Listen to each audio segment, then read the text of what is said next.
नमस्कार, सत श्री अकाल, गुड मॉर्निंग। कैसे हो और तैयारी कैसी चल रही है? जब भर्तियों का दौर शुरू हो तो एक एनर्जी आती है, हम मास्टरों में भी आती है, तो स्टूडेंटों में भी आती है, किताब बेचने वालों में भी आती है, खरीदने वालों में भी आती है। क्योंकि भर्तियां आती रहे तो व्यक्ति को पढ़ने का मन करता है। अगर बार बार पेपर आउट हो रहे हैं, भर्तियां नहीं आ रही है तो थोड़ा सा निरस्ता आ जाती है। तो एक साथ इतनी भर्तियां हुई, कहीं ना कहीं आपने भी सूचना। तो सबसे बड़ी समस्या एक तो रीट वाले, क्योंकि थर्ड ग्रेड के बारे में वैसे कोई बात नहीं बोली गई है, तो कुछ सोचते हैं कि थर्ड ग्रेड भर्ती आएगी कि नहीं। वो एक तो कैलेंडर, ये अधीनस्थ बोर्ड का आरपीएससी का कैलेंडर है वैसे देखे तो, और वो माध्यमिक शिक्षा बोर्ड का मामला अलग है। रीट की भर्ती 2026 में नहीं के बराबर है आगे, ठीक है। होगी तो 26 के लास्ट, वरना 27 में आएगी, वो भी 27 लास्ट तक, क्योंकि 28 में चुनाव है और चुनाव की पूरी रूपरेखा थर्ड ग्रेड पे डिपेंड होती है। तो कहीं ना कहीं इस साल तो मुश्किल है। तो जिन्होंने रीट कर रखा है या बीएड कर रखी है, भाई बीएसटीसी वाले बच्चों के लिए इतनी समस्याएं नहीं है। क्यों नहीं है?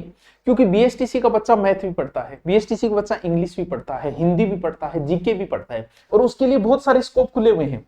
जैसे राजस्थान पुलिस स्कोप उसके लिए खुला हुआ है, बीएसटीसी ग्राम विकास अधिकारी स्कोप उसके लिए खुला हुआ है, और पुलिस और भी जो भी भर्तियां आती है, क्योंकि उस अब जो बीएड किया हुआ है उसके सब्जेक्ट मजबूत नहीं होते, ना इंग्लिश होती है किसी की हिंदी मजबूत नहीं है, किसी की मैथ मजबूत नहीं है, क्योंकि सारे सब्जेक्ट वो पढ़ता नहीं है।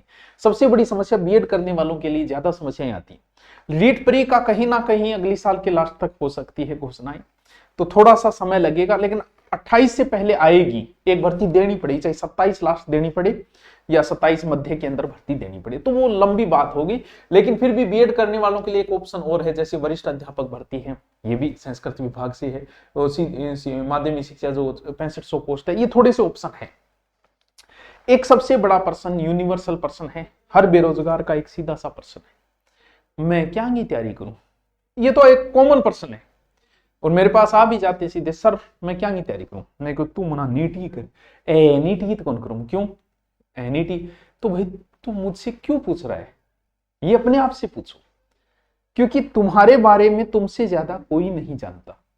तुम्हें पता है कि मेरी हिंदी मजबूत है, तो फिर मुझे एसआई की करनी चाहिए। मेरी मैथ बहुत अच्छी है और इंग्लिश भी अच्छी है, तो तुझे ग्राम सेवक की करनी चाहिए, पुलिस की करनी चाहिए।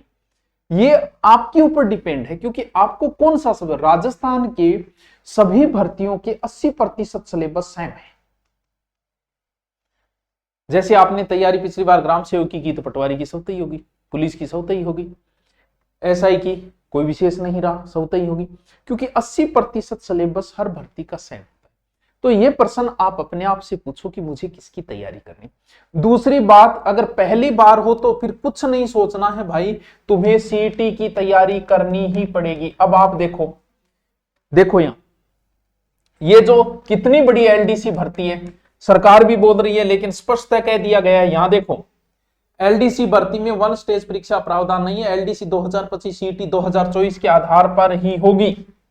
स्पष्ट कह दिया गया है कि इसी के आधार पे होगी। कितनी बड़ी भर्ती है। जो सीईटी पास आउट थे 10,000 तो पुलिस में लग गई, कुछ पटवारी ग्राम सेवक में लग गई।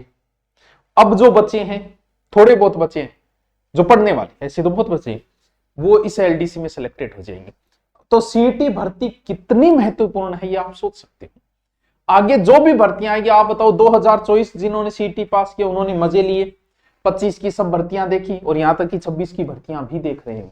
ये एलडीसी 26 में आई, इसे भी वो देखेंगे, और वो आराम से कहीं ना कहीं पढ़ने वाला बच्चा सिलेक्ट हो जाएगा जिसने सीईटी पास की। तो सीईटी आपके लिए सबसे जरूरी है। और बाद में सोचो, पहले ये सोचो कि मेरी सीईटी क्लियर है तो मुझे इन भर्तियों में से तैयारी नहीं करनी है, नहीं क्लियर है तो मुझे सीईटी भी क्लियर करनी है। ग्रेजुएशन हो तो ठीक है, अभी आपके लिए एसआई भर्ती एक बड़ा ऑप्शन है। 1015 पोस्ट बहुत बड़ी पोस्ट होती है, शानदार पोस्ट। एडिशनल एसपी बन के रिटायरमेंट होता है। इस भर्ती में लग जाओ बच्चों, जो भी ग्रेजुएशन है, जिसका थोड़ा सा भी मन, आरएस लेवल की भर्ती है, आरएस की बराबर की भर्ती है। भाई आरएस में आप डिप्टी बने तो भी कहां तक पहुंचोगे? डिप्टी बन के एडिशनल एसपी, एसपी तो 10% पहुंच पाते हैं, वो भी 55 के बाद। यहाँ एसआई भी एडिशनल एसपी तक पहुंचेगा। कितनी बड़ी भर्ती है। इस भर्ती में जी जान ठोक दो। अप्रैल में एग्जाम है, तुम्हें हिंदी पढ़नी है, यूट्यूब पे मेरी हिंदी 3-3 बार कराई है।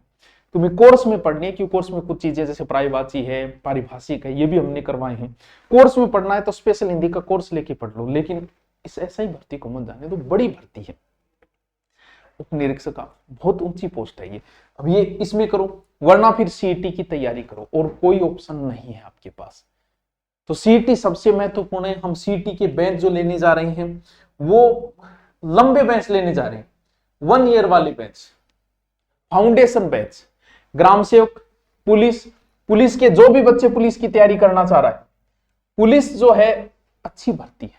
सीईटी जो नई सीईटी पास करके भी शामिल हो गए आप, तो पुलिस पहले सीईटी, तो सीईटी का भी हम एक लाइव बेंच लेने जा रहे हैं। लाइव जो 1 ईयर बेंच होगा, 1 साल तक रहेगा, क्योंकि सीईटी का बेंच अगर आपने ले लिया तो आप मान के चलो कि सब कुछ आ गया आपका। फिर आपको किसी ना ग्राम सेवक का कोर्स अलग से खरीदने की जरूरत है, ना पटवारी का अलग से खरीदने की जरूरत है, ना पुलिस का अलग से खरीदने, सब हम सीईटी में ही दे देंगे। तो सीईटी एक फाउंडेशन बेंच है एक तरीके का। तो सीईटी आप चाहे ग्रेजुएशन लेवल का लो, चाहे 12th लेवल का लो, एक नॉर्मल छोटी सी फीस रखी गई है 1 ईयर के लिए। पुलिस अभी जो तैयारी कर रहे हैं, ग्राम सेवक की या पुलिस की करना चाह रहे हैं, फिर भी मैं कहूंगा कि सीईटी वाला ले लो, चाहे आप पुलिस की कर रहे हो, चाहे ग्राम सेवक की कर रहे हो, चाहे पटवारी की कर रहे हो। 1 ईयर फाउंडेशन है, ये नहीं कि सीईटी होते ही हम हटा देंगे, 1 ईयर तक चलेगा। ठीक है। एलडीसी एक अच्छी भर्ती है। अगर आपका सीईटी पास आउट और एलडीसी पे फोकस है तो बहुत अच्छी टीम। साथ में आपको पीडीएफ दी जाएगी, बढ़िया तरीके से लाइव क्लासें चलेगी, और जीके हमारा सॉलिड, हिंदी, इंग्लिश, किसी का भी आप, क्योंकि इसमें हिंदी और इंग्लिश भी मेन सब्जेक्ट है, मैथ भी एक मेन सब्जेक्ट है। तो आप एलडीसी का लेना चाहो तो एलडीसी का ले सकते हो। ये नंबर है कॉलिंग वाले, किसी को 97 82 34 66 26। 2026 में बहुत सारी भर्तियां हैं, इसे हाथ से न जाने दें। आप जिसकी भी तैयारी कर रहे हो, यूट्यूब पे हमारी क्लास चल ही रही है, यूट्यूब पे क्लास लेते हैं time to time. Okay, thank you. और भी कोई बात हो तो कमेंट करके नीचे बताओगे। ठीक है, थैंक यू।